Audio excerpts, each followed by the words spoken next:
Hey guys, it's me, Apples and Dragons, and this is Grey Sheep and Hedge Wizards, my A Song of Ice and Fire show, where I talk about A Song of Ice and Fire by George R. R. Martin. Today's episode is going to be about the Direwolves, the Stark Direwolves specifically.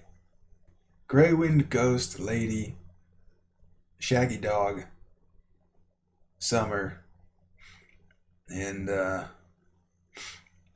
Nymeria. That's Arya's. That's 6. That's all of them. I'm going to keep this episode more casual.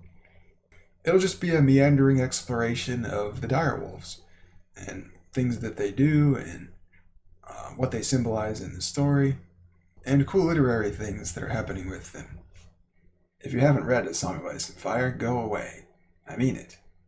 I'm going to spoil things. This is the direwolf on my shirt. Check it out.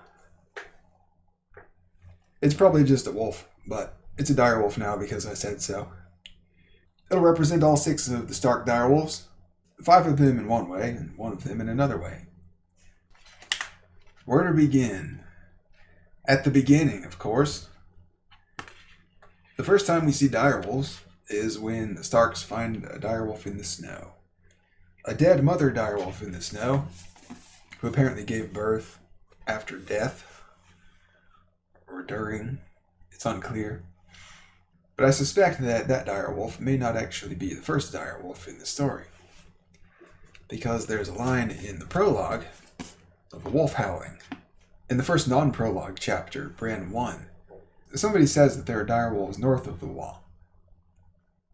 And then that information recontextualizes that line in the prologue, where when you go back and read the prologue, you can wonder maybe that's a direwolf. A Game of Thrones, Brand 1. Theon Greyjoy said, "There's not been a direwolf sighted south of the wall in 200 years. I see one now," Jon replied. A Game of Thrones, Chapter 5, Jon 1. "There are still direwolves beyond the wall. We hear them on our rangings." RIckon Stark gave Jon a long look. And here's the line from the prologue. "Somewhere off in the wood, a wolf howled." I guess something I should point out with these lines is that they broadcast the story's style of revelation right in the first 5 chapters. First 6, I guess, when you count the prologue. The style is recontextualization, where it presents you the line in the prologue first, and you read it and you think nothing more of it. You just think that it's a regular wolf. But in the very next chapter, you learn about direwolves. And if you remember this line from the prologue, or if you reread it, you might wonder if maybe that was a direwolf. And when you get to the 5th chapter, Jon 1, you hear explicitly from Benjen that there are in fact direwolves north of the wall. And they hear them sometimes on their rangings, which is the same way the reader encountered that wolf in the prologue. He heard it. And from that, you may be able to conclude that what the story is suggesting is that that wolf you heard in the prologue was a direwolf. But it's only suggesting it. It's still possible that it was just a regular wolf. And no doubt you could argue either side of it if you wanted to. Where one side of the argument is arguing about the material logistics of it, about the unlikelihood of the wolf in the prologue being a direwolf, because wolves probably outnumber direwolves. And the other side of the argument would be arguing from a narrative standpoint, where the coolest version of the story is one where the wolf that they heard in the prologue was really a direwolf and not just a regular wolf. And this is a division you see all throughout A Song of Ice and Fire discussion. Everywhere you look at the story and what people are saying about it, it splits its readership between people who interrogate the story the same way they interrogate reality, and people who interrogate the story differently from the way they interrogate reality, incorporating the understanding that they are reading a story whose purpose is to convey value rather than to convey a factual account of events. So at one extreme end of that interpretive polarity, the readers are treating the story way too literally. and they're missing the meanings that are being conveyed symbolically. And at the other extreme end of the spectrum, you have people who are taking the story way too symbolically, or they're overlooking literal, mundane explanations that are right under their nose, because the symbolic meanings are what jump out at them first. I'm that second kind of reader, but over time I've been honed by the first kind, to ground my interpretations in something literal first, and as much as possible, wherever that is possible. So if you ever wonder why even A Song of Ice and Fire's most knowledgeable fans, their interpretations tend to float off into the stratosphere on the wings of wild speculation, that's why. The story's mysteries are designed to prey upon both extreme ends of the spectrum, in order to teach and reward each side, to find the middle ground in the interpretation, and to develop the mode of interpretation that he's bad at, to help balance against the error states of the mode that he's good at. Anyway, we were talking about direwolves.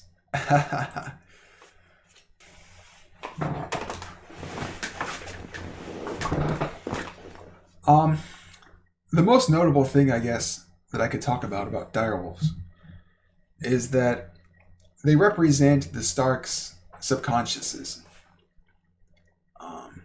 to a prophetic degree. And this is established, like, right away. The scene where they find the direwolves, Bran picks one up and holds him.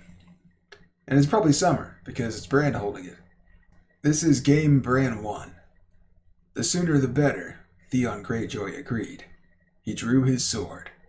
Give the beast here, Bran. The little thing squirmed against him, as if it heard and understood. No, Bran cried out fiercely. It's mine. So even when the direwolf is a pup, he already seems to understand human speech. Which, I don't think the direwolves understand human speech, actually. I think they understand human meaning. Or maybe human intention. They seem to understand the gist of what people want and are there for, and what they're about to do. They're tuned in to people's impulses, is what it is, to a supernatural degree. So that's why I call the direwolves prophetic, because that degree is supernatural. It's beyond what anything a normal person or animal can really do. And it's so strong that it allows them to foresee things that are going to happen that haven't happened yet. And then seeing the future is the same thing as being prophetic. That's what prophetic means. So anything that can see the future, I describe as prophetic. And I think that bothers some people because it's a little loose with language. But now that everybody knows that's what I mean when I say prophetic, it shouldn't be a problem. The next prophetic direwolf moment is the same scene, but at the end of it. It says, halfway across the bridge, Jon pulled up suddenly. What is it, Jon? Their Lord Father asked. Can't you hear it? Bran could hear the wind in the trees, the clatter of their hooves on the ironwood planks, the whimpering of his hungry pup. But Jon was listening to something else. There, Jon said. He swung his horse around and galloped back across the bridge. So Jon comes back carrying Ghost, the sixth direwolf pup that nobody knew was there. And he says that it wandered away from the others, which symbolizes that Jon is a bastard. Because you might think the other direwolves chased him away. Or even if they didn't, he was still geographically separated from the other direwolves, which could symbolize that Jon is in some ways separated from the Stark family, being a bastard. The magic in this situation, potentially, is that Jon heard a noise. And the first time you read this, you don't think anything of it, because you don't know yet that Ghost is a mute. He never makes a sound. Throughout the whole series, he doesn't bark, or howl, or growl, or anything. He's completely silent, and that's why he named him a Ghost. Even his movements don't seem to make any noise. He can creep up on people. So it's another situation where, in order even to detect the mystery of what was it that Jon heard, or how, you have to let information you learned later recontextualize a part of the story that you read earlier. So the only two ways that the reader is likely to do that is by rereading the story entirely, or by just noticing it the first time, where when he comes across the information that recontextualizes the information from before, he's paying enough attention that his mind goes, oh, Ghost doesn't make a noise. Well, then what did Jon hear 5 chapters ago, or whatever? What was that noise he heard? And how could that even have happened if Ghost never makes a noise? So it's a situation that retroactively hints at a sort of psychic connection between the Starks and the Direwolves, which comes up in a lot of other places too, but in similarly subtle kinds of ways. For example, the Direwolves are constantly showing up at the right place and right on time to save the day or intervene, and it's hard to imagine how that could be possible without a psychic connection between them. It would just be a series of incredible coincidences otherwise. But on the other hand, it can reasonably be argued that they are just coincidences. Like, oh, Ghost was just out hunting, and he just happened to come back at the moment when Jon was returning to the wall. Or Nymeria was out hunting, and she just happened to run into the Bloody Mummers and kill them when they were chasing Arya. Or Jon was in a very difficult situation where he was about to fail the loyalty test of the wildlings and be killed by them. The direwolf jumps out of the woods and saves the day, gives Jon a chance to run away on horseback. I don't think that was Ghost, actually. I think that might have been Summer. But you get the picture. It happens all the time. The direwolves are constantly just in the right place at the right time. Like they knew the Stark was going to be there. And that some shit was going to go down, where the wolf would be needed. So the suggestions of future sight and psychic connection recur throughout the story consistently, in ways where it's easy to dismiss one individual coincidence. And it's not hard to dismiss 2, and it's not hard to dismiss 3, but every time the coincidence recurs, in the context of the other coincidences, it becomes harder and harder to ignore the intentionality on the part of the author. That there's a clear suggestion that the Direwolves can in some way see the future and have a psychic connection with the Starks. And it's pretty easy to see how writing the Direwolves this way plays into the audience's sensibilities about dogs. In America, we love our dogs. We're very much a dog culture. The direwolves are not dogs, but they're canines. And I had dogs growing up all my life. So I know as well as every other dog owner that the dogs aren't strictly prophetic, but they definitely can sense things before the human does. It has the effect of making them seem kind of wiser in some ways, or more sensitive to reality than us. For example, a dog has really sensitive ears, and he's usually very attached to his owner and his family. And if somebody in the family pulls into the driveway and parks, the dog's going to know that that person is home before their tires even hit the driveway, because the dog has learned how to distinguish the particular sounds of their car engine from the sounds of all the other car engines that pass by all day. It's incredible. So in the house growing up, it was always, if the dogs were barking, that means someone just came home. And I don't even have to get up to look out the window to know that with 100% certainty. Dogs are also sometimes better than humans at detecting foul play. Like, I had a dog that liked to watch TV, and sometimes I would watch crime movies or crime shows or whatever. And if there was a scene where a bad guy's creeping up behind somebody, the dog would flip out. She'd jump up on all fours and start barking at the screen with her eyes wide and trying to alert the person who's about to be attacked. Hey, there's someone behind you, watch out. That's the only dog I've ever had that watched TV and understood some of what she was watching. I don't know how she ever caught on to the fact that she can watch the TV, because most of the dogs, they just ignore the TV and ignore the humans who are watching it, like they don't understand what's going on. But dogs will watch their owners and then sort of mimic what the owners do. And sometimes when they do that enough, they actually learn why the human does what he's doing. And maybe that's what happened with that dog. She was very interested in animal shows.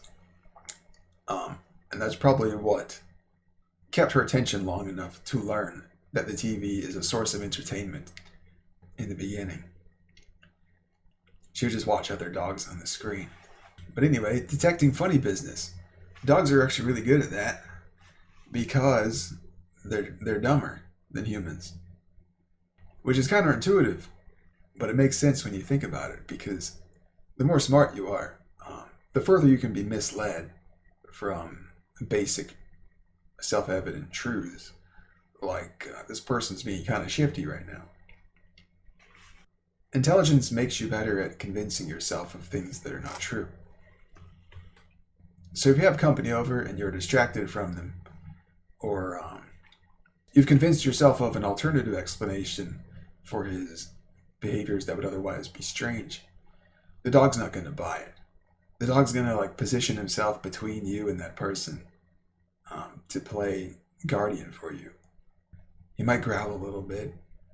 The further from normal the person's behavior becomes, the more protective the dog's going to become. Anyway, sometimes I encounter people who've never had dogs, and they don't know this stuff. So I thought it would be useful to explain it, because I think those are the genesis of the author's inspiration for writing the Direwolves the way that he did, where they have a supernatural ability to see the future and a sort of psychic connection with their owners, and to see the impulses and motivations behind what people are saying and what's driving them, even if they can't understand what the person is saying through language. They can get the gist of it. Here's a line from A Game of Thrones 5, Jon 1. The wolf pup padded closer and nuzzled at Jon's face, but he kept a wary eye on Tyrion Lannister, and when the dwarf reached out to pet him, he drew back and bared his fangs in a silent snarl. Shy, isn't he? Lannister observed. Even when he snarls, he doesn't make a noise. That's kind of freaky. I would definitely prefer to deal with a direwolf that makes a noise when he's mad, so that way I know he's mad. Here we go. This is from A Game of Thrones 7, Arya 1. Nymeria was waiting for her in the guard room at the base of the stairs. She bounded to her feet as soon as she caught sight of Arya. Arya grinned. The wolf pup loved her, even if no one else did. They went everywhere together, and Nymeria slept in her room at the foot of her bed. If Mother had not forbidden it, Arya would gladly have taken the wolf with her to needlework. Let Septa Mordane complain about her stitches then. So this is right after Arya flees from her needlework. It's like Nymeria was just waiting for her there, like she knew Arya was going to pass by there. This is from the same chapter, Game Arya 1. Nothing is fair, Jon said. He messed up her hair again and walked away from her, Ghost moving silently beside him. Nymeria started to follow too, then stopped and came back when she saw that Arya was not coming. Reluctantly, she turned in the other direction. It was worse than Jon had thought. It wasn't Septa Mordane waiting in her room. It was Septa Mordane and her mother.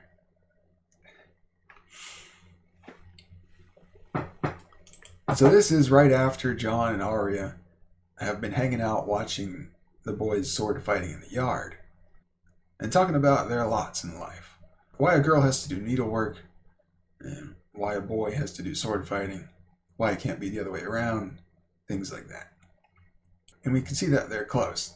Jon and Arya have a tight relationship. Arya doesn't want to leave the scene because she knows she's in trouble. And because she loves Jon, and she would rather just stay there with Jon. So when Jon walked away from Arya, Arya's impulse was to follow him. That's what she wants. She wants to stay with Jon. And Nymeria started to act out that impulse. It says Nymeria started to follow too, then stopped and came back when she saw that Arya was not coming. Reluctantly, she turned in the other direction. The she in that line is Arya. The she in the line before it is Nymeria. So let's talk about the direwolves individually. If you had dogs before, you already know that dogs have individual, distinct personalities. And the same thing's going on with the direwolves. A Game of Thrones, Bran 2. Instead, Bran spent the morning alone in the Godswood, trying to teach his wolf to fetch a stick, and failing. The wolfling was smarter than any of the hounds in his father's kennel, and Bran would have sworn he understood every word that was said to him, but he showed very little interest in chasing sticks. So that's Summer's characterization. He's the smartest of the Stark direwolves. He also plays the role of big brother to Shaggy Dog, who is the direwolf of Bran's little brother, RIckon. So even the relationships between the direwolves reflect the relationships between the Starks, where when Shaggy Dog attacks Maester Luwin in the crypts of Winterfell, it's Summer who saves Luwin and attacks Shaggy Dog, and sort of wrestles him into submission, and then sort of hangs around for the rest of that chapter, presumably to deter Shaggy Dog from attacking Maester Luwin again. But Shaggy Dog's already kind of calmed down by that point, so I think Summer's really there to make Maester Luwin feel better, because Bran refused to chain and cage the wolves, even after they attacked Luwin. So I have some sympathy for Luwin too. Shaggy Dog is the wildest of the wolves. He's impulsive and temperamental, which all matches with RIckon. RIckon's a young, impulsive, temperamental kid who's also kind of wild. He says what he thinks. He doesn't mince words. Apparently, whenever he wants to, he'll just walk down alone into the Winterfell crypts. It says, Bran would have sworn he understood every word that was said to him. So it's an explicit recognition of something that we talked about in that first scene, where Bran is, internally, he's thinking to himself, the wolf squirmed as if he understood. He understood what Theon said, that Theon was threatening his life.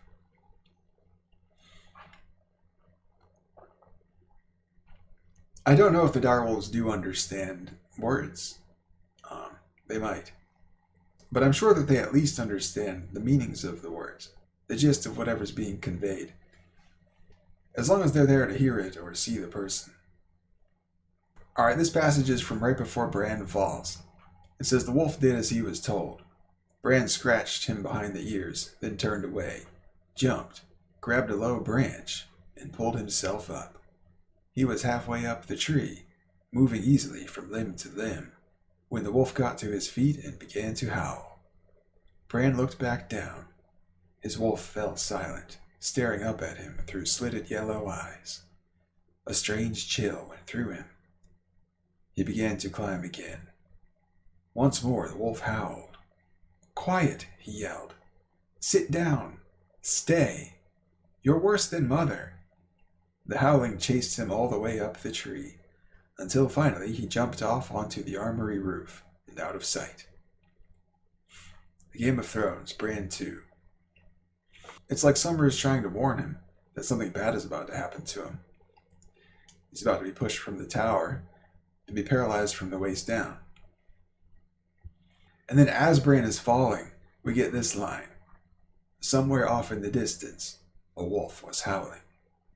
Translation, I told you so. Grey Wind, Robb's direwolf. I think his characterization is that he's the conqueror. He's the one that fights in the battles. I think it's safe to assume that Grey Wind is the leader of the pack. He's the alpha, at least as long as him and Robb are alive. Because the relationships between the Direwolves have matched the relationships of their corresponding humans elsewhere in the story. So it seems safe to assume that that's the case all the way up and down the sibling list. There's a lot of speculation about what the names of the Direwolves mean, and Grey Wind is maybe the most mysterious of them, because it's not entirely clear how Grey Wind represents Robb, or Robb's story. He's fast like the wind, and he's grey, and that really is good enough to explain it. But as fantasy nerds, we like to get something a little deeper than that, if we can. Some people say the wind represents the phrase words are wind, and they match that up with Robb's words being wind, because in certain situations he didn't keep his word. He's a hypocrite for breaking his promises to Walder Frey, and killing Stark for breaking his oaths. Things like that. I don't like those interpretations very much. They're okay, but I think the story offers one that doesn't get enough attention. In Theon's thoughts, he matches up Grey Wind's name with the name of Asha Greyjoy's boat, Blackwind, where Theon thinks both are windy, but one is gray and one is black. I read that and I go, what is this? Is this a translation? Is this a useful translation for understanding Grey Wind? Asha Greyjoy and Robb Stark, it's not evident how they're connected in this story. So it seems more likely to inform the names of either the direwolf or the boat, or both. Maybe the most noteworthy prophetic moment of the direwolves is when Grey Wind has a whole bunch of little behaviors, if you're paying attention to them, that warn of the Red Wedding before it happens. For example, Grey Wind does not like the Westerlings. Like, he really doesn't like them. It's so much of a problem that he has to lock Grey Wind up and keep the Westerlings away. Catelyn says, "Any man Grey Wind mislikes is a man I do not want close to you. These wolves are more than wolves, Robb. You must know that. I think perhaps the gods sent them to us. Your father's gods, the old gods of the north. 5 wolf pups, Robb. 5 for 5 Stark children." 6, said Robb. "There was a wolf for Jon as well. I found them, remember?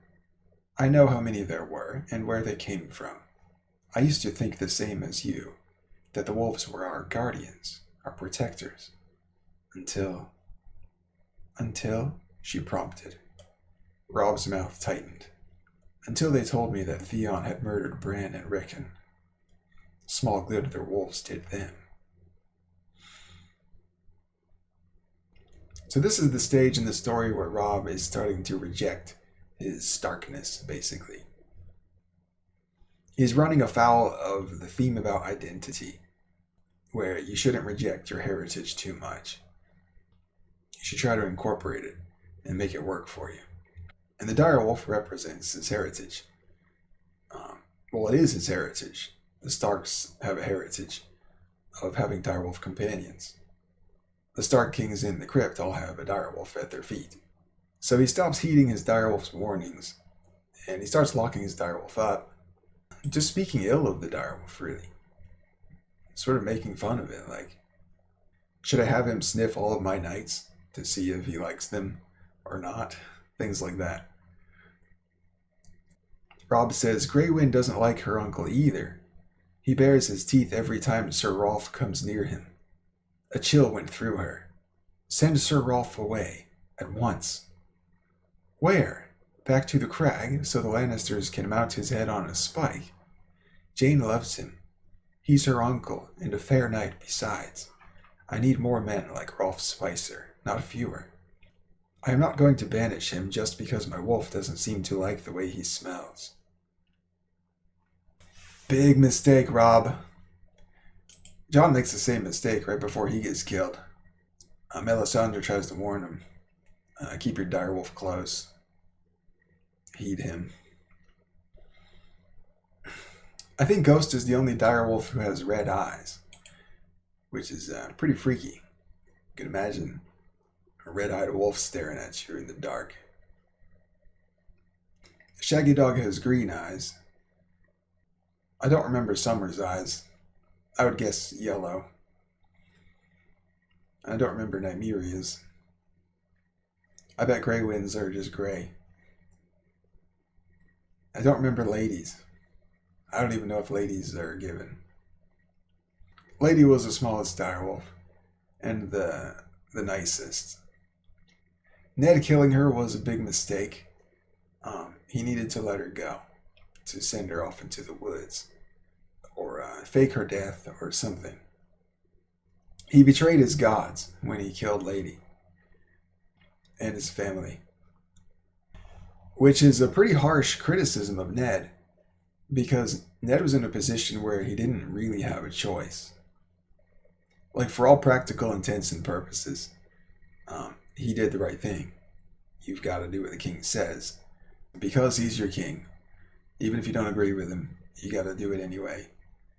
And that's just the way their society works. At the end of the day, it is just an animal. But at the same time, it isn't just an animal.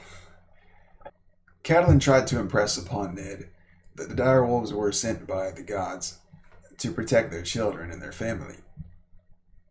Catelyn's not the only one who had superstitious beliefs and attitudes about these direwolves. As soon as they find the direwolves in the snow, everybody except Ned has a superstitious reaction to it. They all get eerily quiet and look at each other. And they say things like, oh, this is a bad omen. This is bad luck. And they get even more ominous when they find out that there was an antler stuck in its throat or whatever that apparently killed it. Because the antler represents the king house, House Baratheon. And so they've made the connection that the situation symbolizes a conflict between House Stark and House Baratheon, which apparently is not going to end well for House Stark, because the direwolf is dead. And its pups are parentless. And all those people in Catelyn, their point is not entirely invalid. And to Ned's credit, he doesn't entirely dismiss their point. He just kind of hides it in the fog when he's ordered to execute Lady, where he convinces himself in the direction of his tendencies and the ways that he interprets reality, where he just takes it at face value all the time. There's the literal truth, and that's the only kind of truth there is. And symbolic meanings are just superstitious nonsense that he's going to ignore at every opportunity. Which serves him well. Jon is the same way, and it serves him and Jon well. Regarding one of the themes about prophecies with the story, where characters who try to change their fate that they see in a prophecy or whatever, or a vision, they get into trouble. And they basically self-fulfill their prophecy in an unintended and undesirable way. And people who ignore their prophecies, they also self-fulfill them, but in a desirable way. And so the built-in ethic of prophecies working that way in the story is something like, stop trying to change your fate like you're some kind of god. Just focus on your life and your small domain of control, and try to be a good person from day to day in small ways. This is how you improve your fate. You don't try to pull strings from the heavens like you're God or something, where maybe I can avoid this bad fate that I saw in the vision if I just stay away from water entirely, like Ale Belly in that Bran chapter. Or maybe if I guard my children closely and keep a tight grip of control around them, I can prevent them all from dying, like the prophecy said for Cersei. Here's a Clash of Kings Jon 3. Jon and Ghost are together, and Ghost runs off to go hunting. And then shortly later, Ghost comes back and says, Ghost was trotting along beside Jon's horse with tail held high, his white fur ruffled up thick against the rain. He moved so silently Jon could not have said just when he appeared. Gren's mount shied at the scent of him. Even now, after more than a year, the horses were uneasy in the presence of the direwolf. With me, Ghost, Jon spurred off to Craster's Keep. I'm not sure what to make of that chapter, actually, because usually when Ghost goes off hunting, he's gone for a long time. But Ghost leaving and coming back is separated by less than half a page here. So it's pretty quick, which seems to suggest to me that Ghost was doing some kind of errand or something. Which sounds weird. A wolf on an errand? But these are not normal wolves, you guys. If you haven't noticed. He's not the only direwolf to go on an errand.